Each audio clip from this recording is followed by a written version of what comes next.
Yeah, lovely. Thank you so much, James, for invitations, and truly always a pleasure.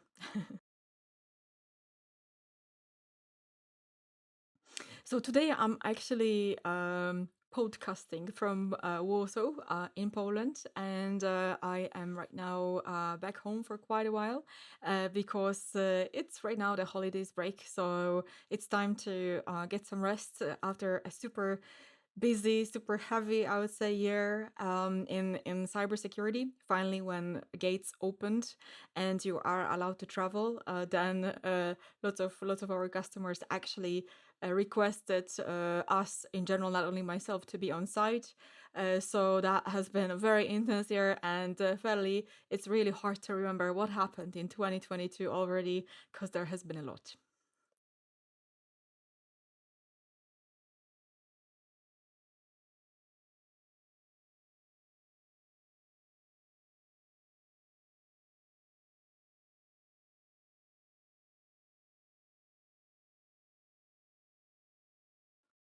Yeah, thank you for this question. Fairly, I've been always engaged with technology. And even as a kid, when I had my first computer, which was when I was in a primary school, or fairly even earlier than that, I was very much interested in how things work. And that kind of works a little bit as a little feature that you could apply to every cybersecurity consultant out there.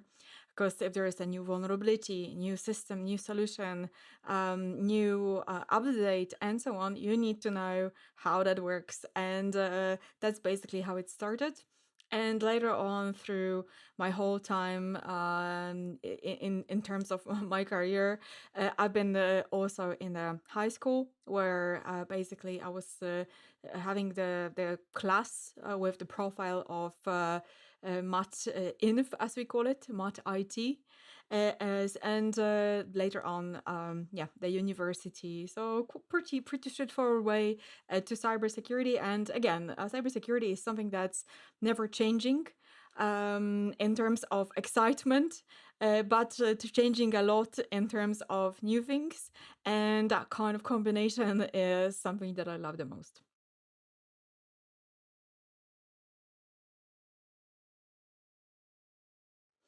Yeah, so I actually started with like professional job that I was actually getting paid for when I was just doing my like first practice as a part of the university first grades. I was doing some things in the past, but this was more like administering the school network, being engaged here and there, not always really getting paid for that.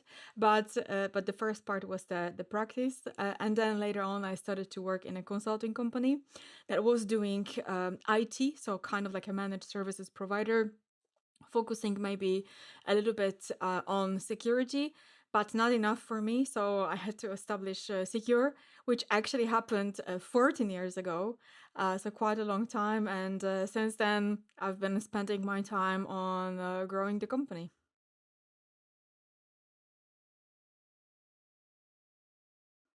Yes.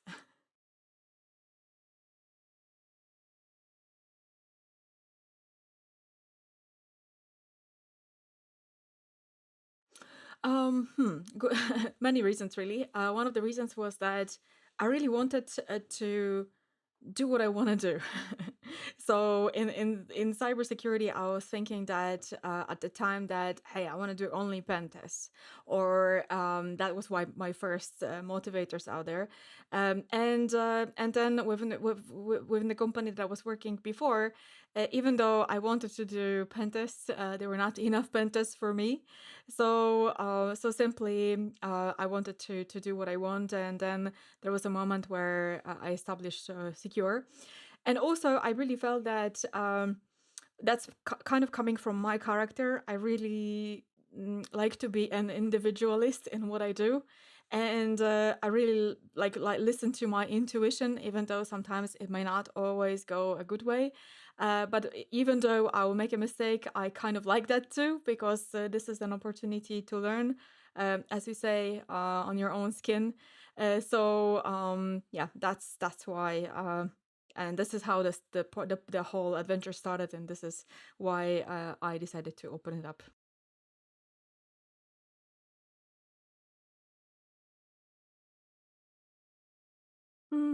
Actually, I literally I established the company when I was working in the at the consulting company, because I really needed it anyway for financial purpose. So I was just issuing an invoice simply. So for that reason, I needed that. But then I thought, hey, since I already have my entity, then why don't I just start things by myself? And I was already engaged at various conferences. I was already speaking there. I was invited at various events to share some part of the research knowledge and so on. So I thought that, well, okay, that's what I really love to do. And so sharing knowledge, also researching, doing the pen tests, and why I should spend more time on doing some stuff for the company that are not part of my interest. And therefore, I kind of made a little bit of a cut. So I said, okay, this is my resignation. This is the moment I'm starting CQURE. And when I opened my eyes, the day it actually started, and that was in November, 14 years ago. I thought, okay, so my adventure begins. Probably it's gonna be hard, but I was at that time quite young, and when you are young, it's easier to take some risks, I would say, and you do not always realize what you are stepping into.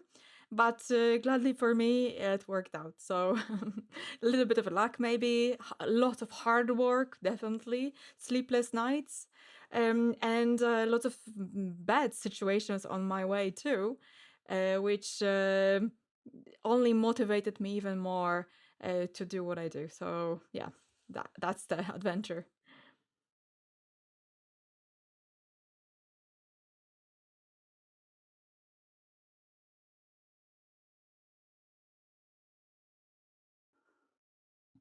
Absolutely. So when I established it, I was the only one. So that was basically how it started. And right now, after 14 years, we've got almost 50 people on board.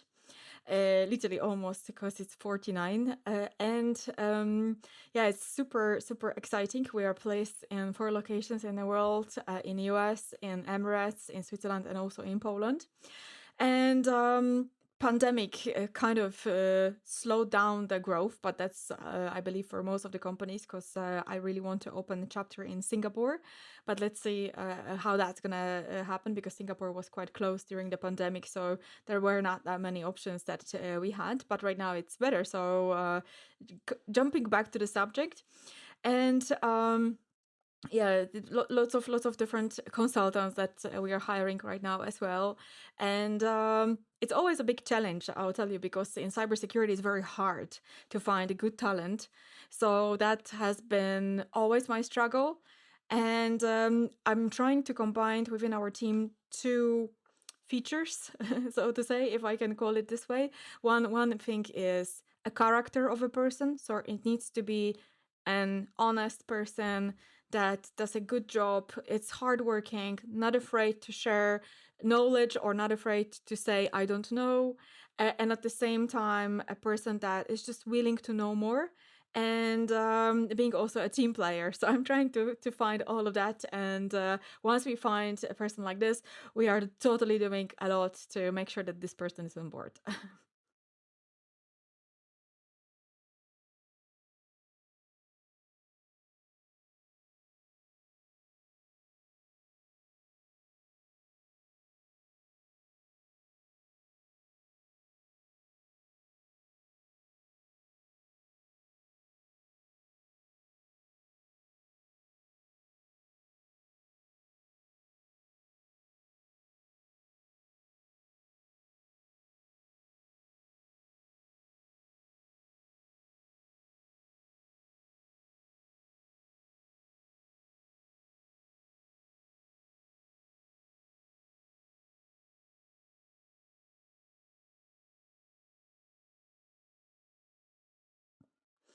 Oh, it's a very good question. I think mostly because I really like to share knowledge. So that's just, I like to share something that I find that is interesting, I don't think that I should be the only person knowing that. So that kind of naturally comes from the character, I think.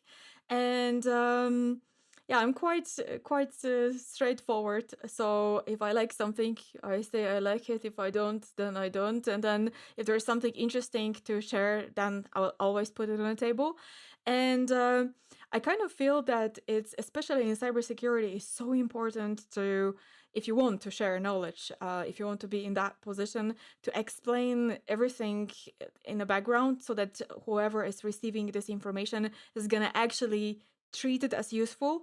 I totally agree with you regarding the type of information, how sometimes information is spread. It's like, oh, this is how you can exploit that vulnerability, and thank you. Yeah. So no. Cybersecurity in general, I think delivered with a good taste is when you, for example, even deliver the attack, you will explain that, okay, this attack is possible because of this, and that. It will not be possible if you would implement this, and that. Because it's always a rainbow of situations. And it's never black and white that, okay, this is bad or this is good. Like, it's too short for me to believe. So this is how I'm, for example, delivering workshops as well, together with my team, because I'm also building that kind of a presentation culture in our team, that you should always like be yourself, say everything you've got about a certain subject, and if people's gonna have questions, then I believe that they are there for that, to ask them. So let's price knowledge and nothing else. As simple as this.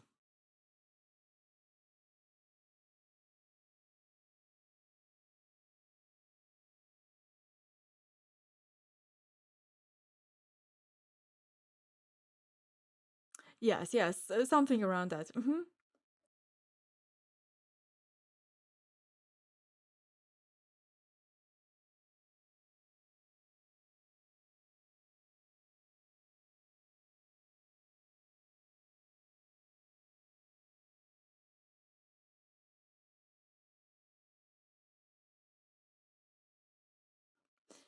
Yeah. So the thing is that we are developing our tools fairly for the past 10 years. And when there was an opportunity to share them already on the arsenal at Black Hats, and right now we are actually, as a team, speaking as um, every Black Hat actually for the tools and sometimes sessions and trainings and so on. So right now, actually, we have over 200 of tools that we have written actually in house. But the reason why we decided to share them is that because we simply use them for our pen tests, and we have nothing to hide. It's actually even better to show that you got them. So maybe we could contribute in some kind of an interesting way to what's out there in cybersecurity. Of course, there's going to be always people that will like it and not like it, say that, okay, that could be done in a better way or in a worse way. So fairly, we don't care. As long as, of course, someone will find it useful, then it's great. But we're not really doing it, just for that. We truly use these tools, and for us, they work. And if there's going to be chance of improvement, we'll always do it, obviously. So we thought it might be a good idea actually to share some stuff that we do.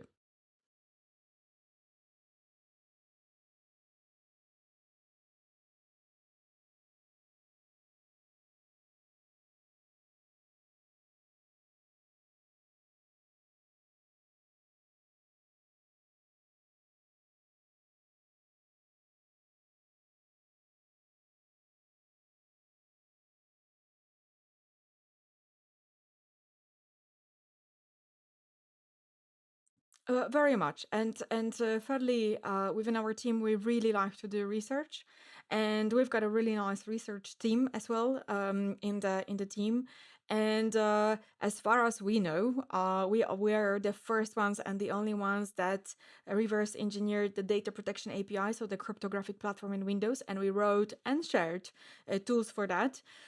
Again, I think it is important to know how information that you store in Windows, that in an encrypted form, of course, whether it's a document being encrypted or whether it's a password that you store using Windows API, maybe in a browser, and all these details. It's important that when people do it, but even on the IT side, even administrators, for example, or cybersecurity specialists, it is important to know whether this data is secure or not. I'm asking myself that question. I want the answer. And who's going to answer this? So I will try to find the answer in the internet. And if I don't find it, then I drop the question on the table within our team, and then we start research. So yeah, that's why I was saying before that I really like prize the need of knowing more. I really enjoy learning, and I really enjoy explaining some things that people may also want to know in terms of cybersecurity. I think it's just again a bit of a character here.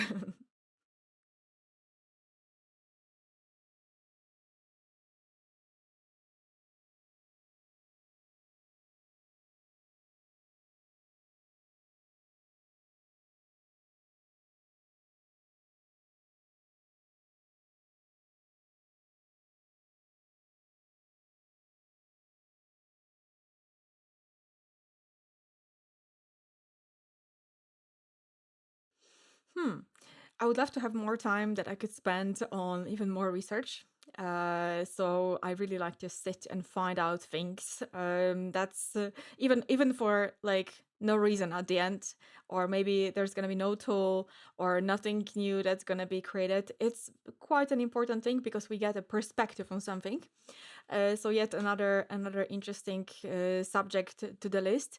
I really also enjoy about my job to not that much travel, but more like to see people, meet people at in travel or also at the conferences, because there's always some kind of interesting conversation that you are jumping into. I'm also not sitting silent, so I'm also the one that actually starts these conversations, and yeah, sometimes you'll get something interesting out of that, sometimes you won't, but at the end, you just met another person that might have the same or different kind of a problem in terms of IT. So it's good to know that people, for example, have similar opinions about different subjects. Yeah, that's why. I think I'll never get bored with it. So I think meeting lots of people in cybersecurity that are open, that are willing to share, that are just nice people out there. That's something that is the nicest part. And I really have an opportunity to do it. So that's even nicer.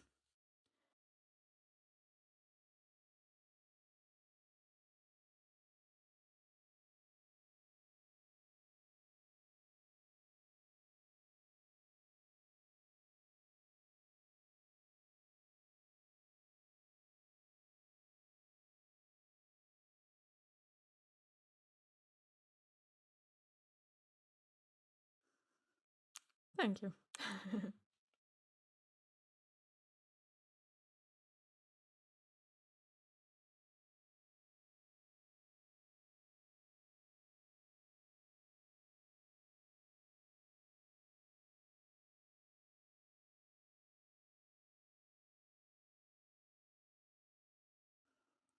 Huh. Uh, so it depends, of course, on the like a major theme. That's very important because all these demos, okay, they might be exciting and they might be working for a single subject, but they might not create the whole story. And when I'm, for example, delivering the keynote, then I'm really thinking about multiple aspects here. First, keynotes usually supposed to be a little bit entertaining, and I'm not trying to be funny, but I'm trying to be someone who could drive through story or through a demo to a conclusion. And this is something that I really pay attention to, that every demo has a good summary, good conclusion, that maybe they are connected with each other, and that at the end, you're gonna actually take something useful, even though it's a keynote. It doesn't have to be a summary of what's going on in this world, but it's better that when it actually introduces something that someone will, even like maybe on a technical side of the road, could see and say like, oh, okay, that could happen in my infrastructure, so I'm gonna make some note. Yes, it's a keynote, so maybe not always that many details, but I'm gonna explore this subject further. And keynote is very important to me, or in general, keynotes are quite important for me because, again, they have to create a conclusion that is going to stay in the people's heads, and that's going to be, this flavor that we're gonna be with through the whole conference. So the more I'm able to build a complete story about what is going on, for example, hacker's perspective, okay, but let's build a line to it. Yeah. So for example, imagine user is working from home, then we've got a pandemic, or we had a pandemic. So now how do we perceive user with the hacker's eyes? And then from that, there's a whole story that starts. And to me, always it has to be very logical, and it's just not just a bunch of demo drops. So yeah, that's kind of my preparation to it.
Yeah, so I've been through my whole life participating in many different incidents, or rather incident response, where of course many situations were discovered that surprised pretty much everybody.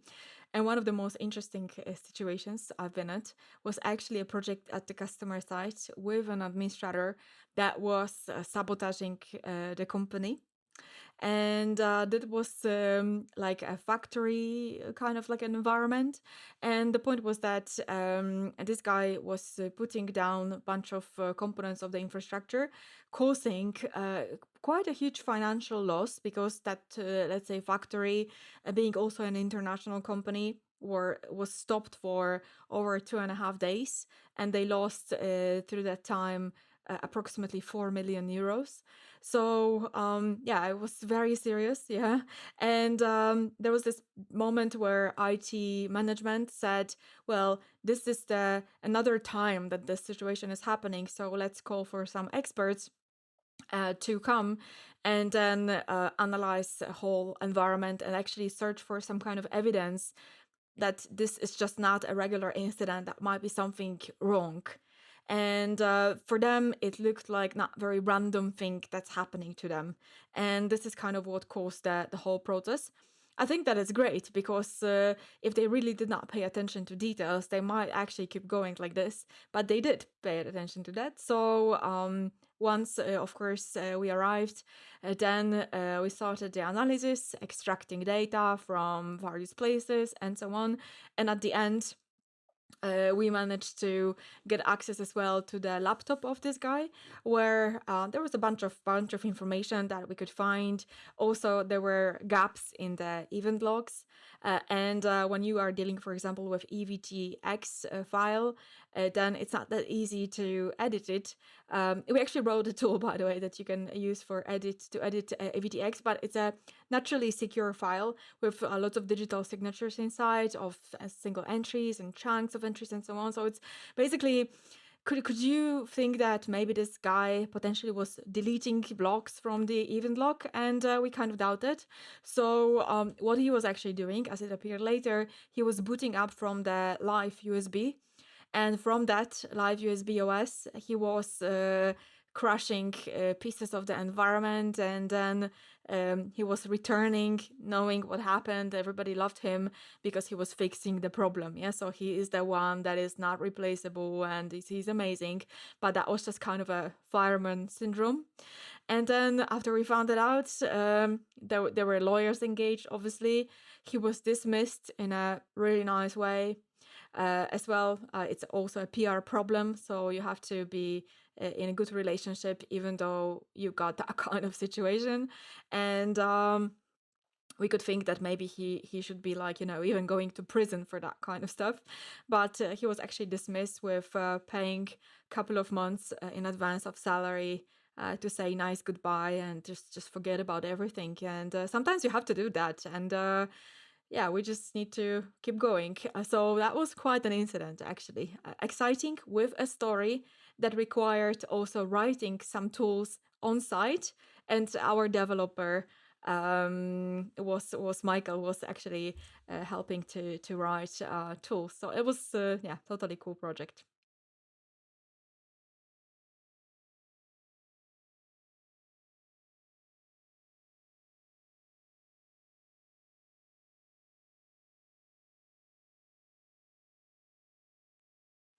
No, they actually suspected that guy because he was too happy for what was going on. Yeah, everybody was kind of scared, but he couldn't apparently hide his emotions.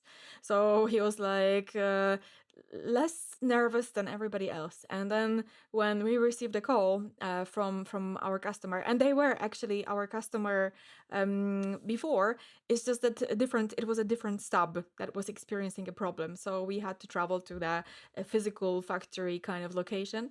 And what they said was simply that, hey, we think we've got like a internal sabotage case, that this guy is doing something wrong. You don't have to focus on him, but in general we think that there's something wrong going on around him. So here we go.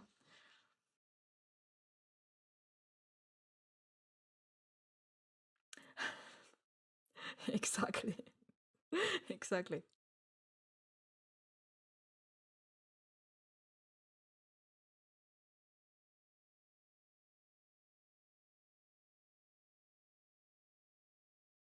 Yeah, there were actually different reasons. So he was sharing information that he was gathering from that company with the competitor, as I later found out. So yeah, there was a bigger motive actually, and apparently it's also one of the, maybe not that common problem, but it's something that happens quite a lot in the companies, that competition has a person who is hired actually by the other competitor, by the other company, for example, within bank. And that person just simply steals information and passes it to the competitor.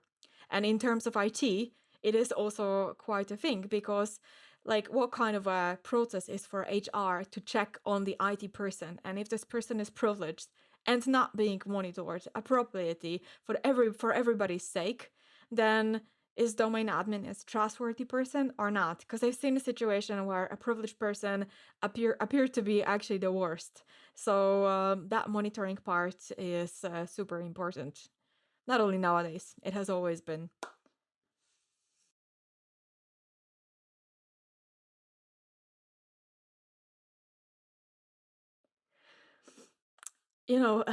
Human beings are very surprising, and word trust, it's a very unpopular word in cybersecurity. Sometimes, unfortunately, cybersecurity specialists or companies, they have to trust someone. And simply the advice would be good screening, but we cannot really prevent things that are in someone's mind. But also well-established monitoring and privilege access management, as simple as this, because anything around the ways how you execute different, even simply saying commands, yeah, or where do you log in, or what is your daily routine. So these kind of things should be also monitored, because it's not that, this one day on Monday person suddenly starts to attack the company. It's usually a well-crafted, well-prepared, ongoing, spread in time attack. So well-established monitoring, also monitoring irregularities in the environment, that's basically the direction to go to. And I can imagine that not every company can do that, but that's just something to think about in the future. So to monitor the most privileged ones for your and their own sake as well.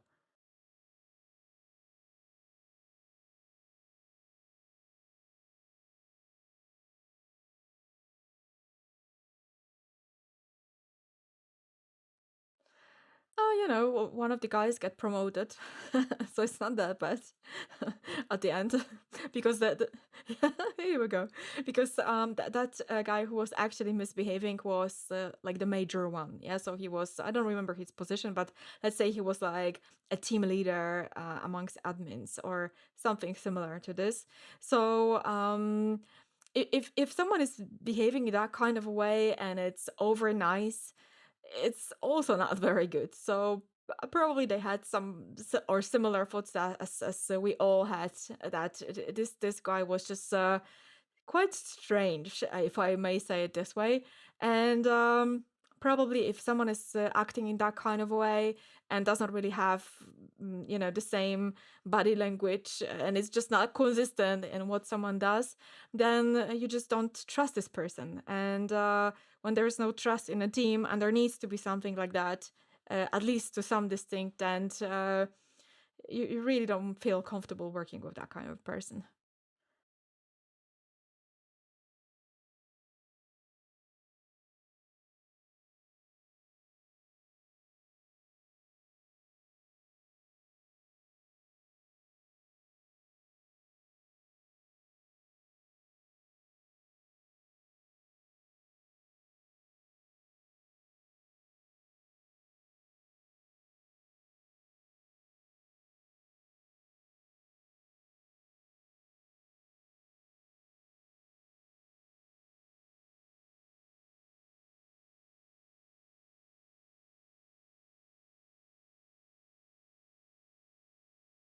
Exactly.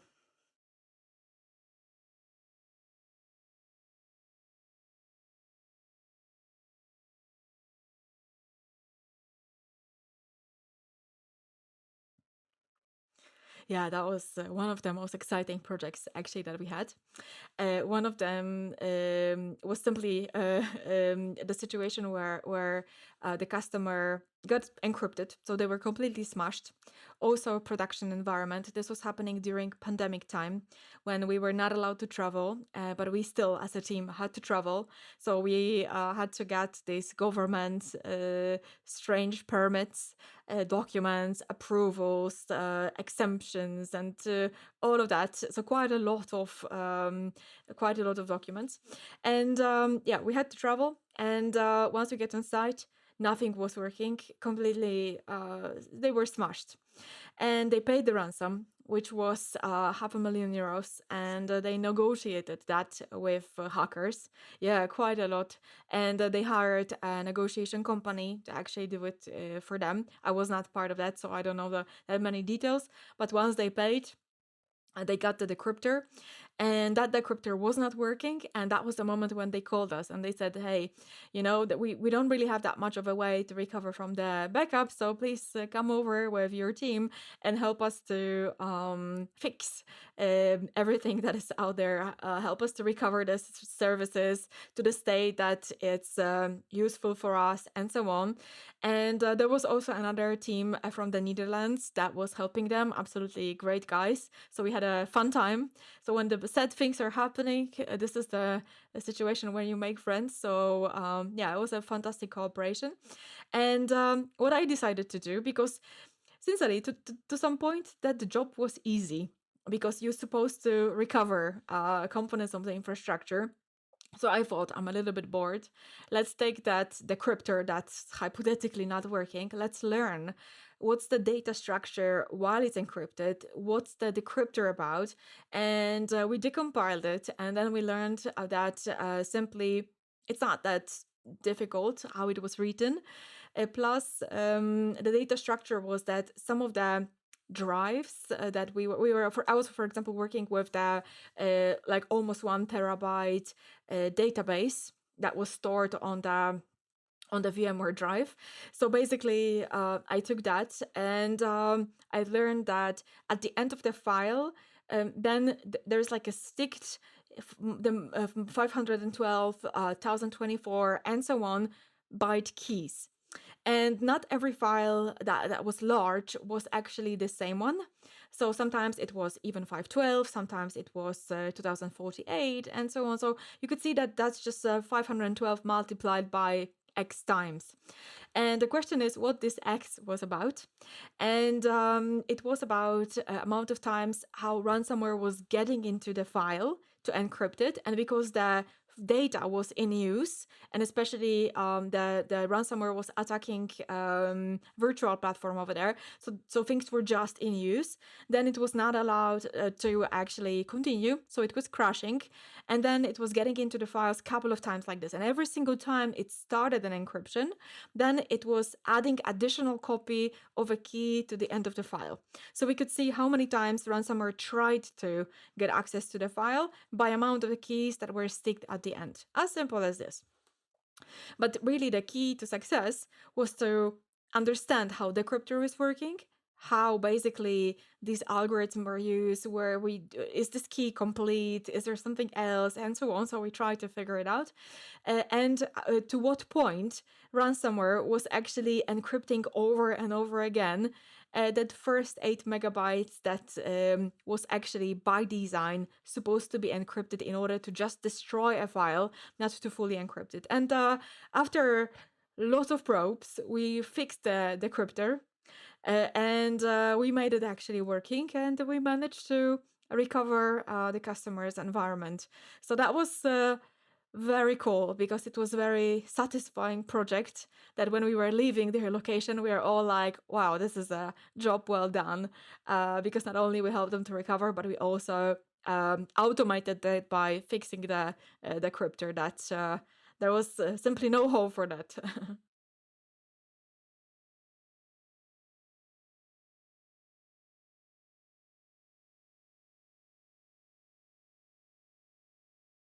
Exactly. Yeah. So that was actually one of the reasons. Plus, the way how it was written was also very poor. So yeah, we had to help a little bit of a hacker's reputation, and we fixed the decryptor. Yeah.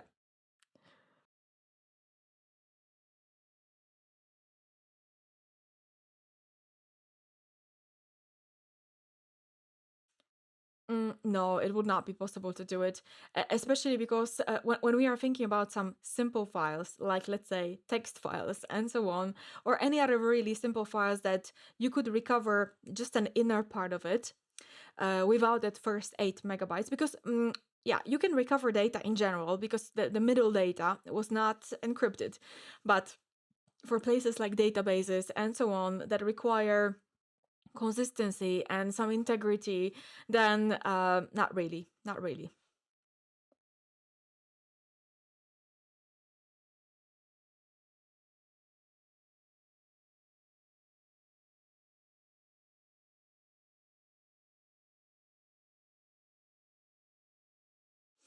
Yeah, they actually struggle with that because it's a lot of money. But the problem is that it's a factory that had to produce goods, and it's also an international brand. So that affected quite a lot of their resources, and they literally had to stop the full production. So the problem is that when you are in this situation and you cannot recover from the backup because the backup is not up to date, it's not working, or you just simply don't have it, which was actually quite a case over there, then the only choice you got is to pay the ransom and the risk. And risk, of course. And I'm not saying through this that we should pay the ransom. No, we should definitely not pay the ransom and have a good infrastructure that could actually save us from anything close to it. But for some reason, they decided to do it because apparently they had not much to lose already.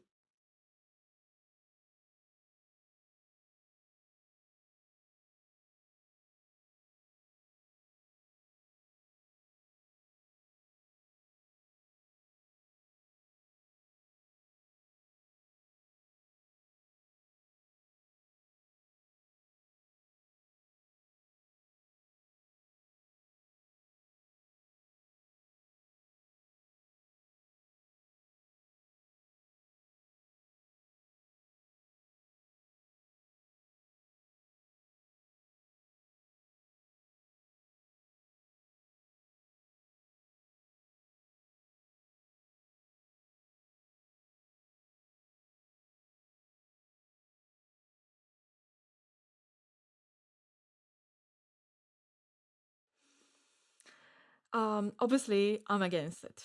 But sometimes I completely understand. I try to be reasonable and have like a fair opinion about that, because sometimes companies, they might just simply have no choice, like in the case of our customer. But I think if we are searching for some good comparison over there, it's like you're living in mafia city, and just because you live over there, you have to pay some money, because otherwise, if you don't do it, then they're gonna treat you badly. But why we are supposed to do it? That's absolutely a violence over there, and that's kind of like what I think about ransomware. It's a bit of a violence because you are enforced sometimes to pay money because someone puts you in a position where if you don't do it, then you'll not be able to kind of live because that's your business. So in order to save it, you have to spend that money.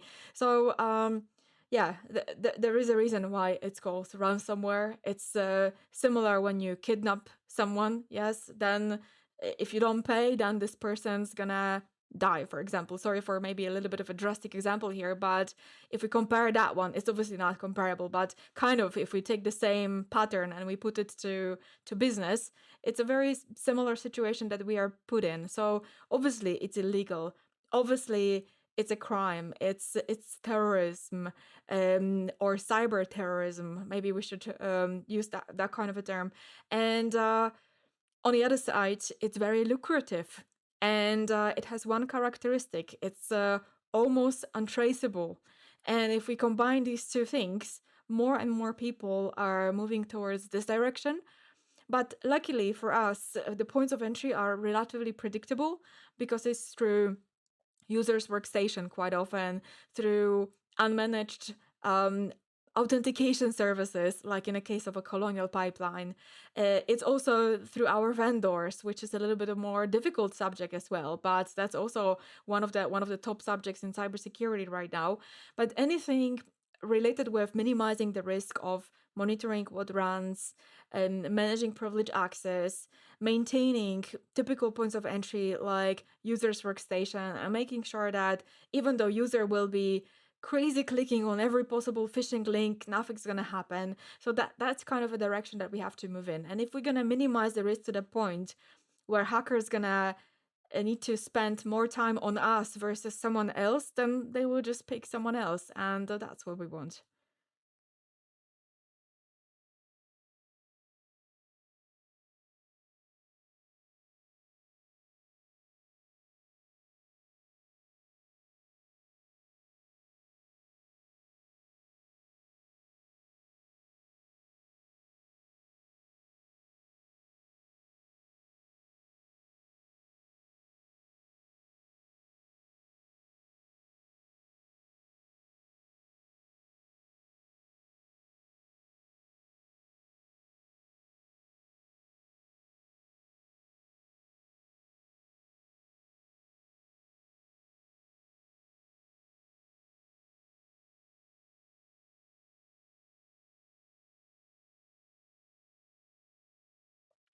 Oh, that's a very good question. Ah, of course. I think it's like truly in IT, because there were many people actually that believed, but what I'm actually grateful for, it's gonna be two of my IT teachers. One at university and another one in actually two at university and another one in high school. And for the fact, starting with that, they allowed me to stay in IT class during the breaks or after hours. Yeah, I'm grateful for that because that was not necessarily allowed, and that they were not really blocking that. They were just rather allowing it, seeing like a kid's potential. They were not just saying, oh, time to go home or something, it's closed, but they were like, yeah, go ahead and play. And like their pedagogical approach to learning, I think that's something that I'm grateful for. And also at university, yeah, I had two teachers, actually more, but truly two teachers that were with me more when I was also spending my vacation in the server room, or when I had some questions also about cybersecurity, they were always very motivating. They were just not vicious that someone is like, growing over there. So they will be like, oh, yeah, let's just cut her wings or something. So I think that kind of free to grow environment allowed me to gain more time to make my own decisions and make my own conclusions that allowed me to grow even better. I think yeah, that's kind of that meant for me a lot in terms of career, if we could call it this way.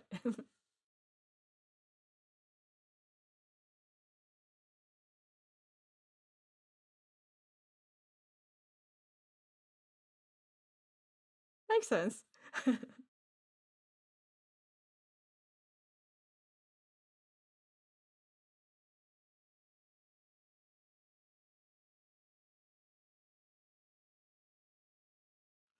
Well, actually, many. Starting from the humanic part, since we had the last question about that, I think that cybersecurity people should be more open. And there's lots of situations that, someone learns something and then there's this cool thing and I don't want to share because I'm the greatest. I think the power is nowadays in sharing. And therefore, I see a huge role of a GitHub. And whatever is out there, really, it doesn't matter what kind of code that is, as long as it's shared, or whatever the tool is, as long as it's shared, then it gives the other person a choice whether it's going to be useful for me, I'm going to use it for my personal growth or not. So I like that. And I think that needs the biggest challenge over there, that we should think why we are actually doing what we are doing. It's not to show everybody else why we are the best, but more how can we contribute to the Miss Ed, maybe in a more philosophical way, to the greater and safer world over there. But yeah, that's kind of what I think that needs challenging right now.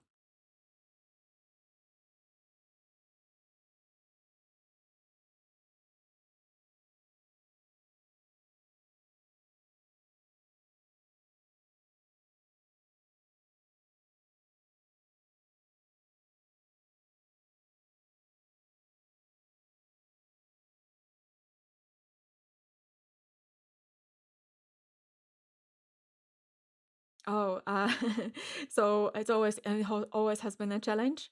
Um, I try to maintain that balance, and I try to be at home, but a couple of months showed that it's not always the case. And truly, I've been traveling for a month without a break, but gladly my better half could join me. So that's always good. Um, and I'm not really rooted anywhere in terms of my approach. So I think that whatever your close relatives are, this is where your home is, and it of course it's sometimes tiring when you travel, but this is a very safe environment, and that's really what you need. And the place where you are here at home, or whether in a hotel or maybe somewhere else, it doesn't matter. So I try to balance it by traveling together.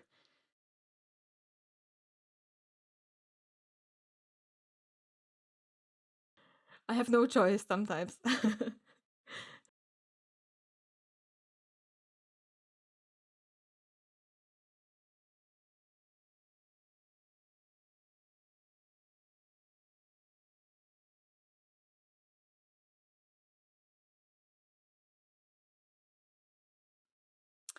Hmm. I think I will stick to my message regarding the being a little bit more transparent about what we do in cybersecurity.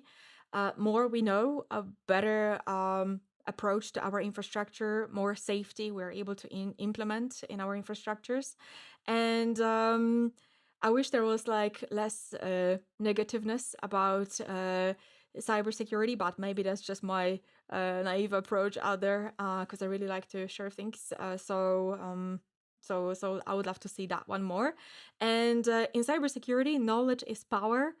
So for that reason, I think if you are loving cybersecurity, we should keep growing, keep learning continuously.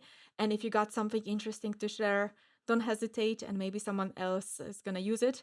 As we today use internet, different free or paid resources to gain knowledge, we should, I think, start to give back a little bit.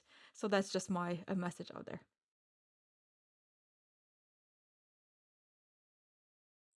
The best way is going to be simply, I think, LinkedIn. I'm more active there, so under Paula Januszkiewicz. I'm also on Twitter, so at Paula CQURE. But I'm actually a little bit less over there because there's so much going on in cybersecurity. So I prefer to share some posts, articles, and so on LinkedIn. And of course, our two websites that you mentioned before, so secureacademy.com or secure.pl as our generic company website, and secureacademy.com for education, where you can learn more updates about what we do, because it's also our blog, and we post over there information about our projects, about new tools, because it's not only myself, it's of course the whole team. And yeah, I would definitely encourage you to do it.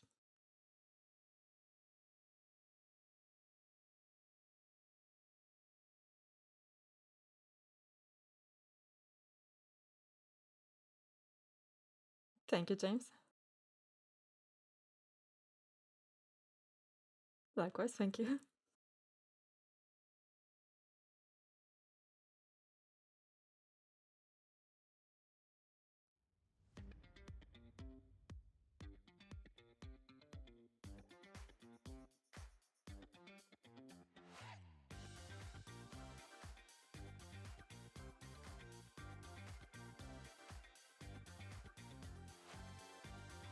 Thank you so much. With pleasure. Thanks a lot.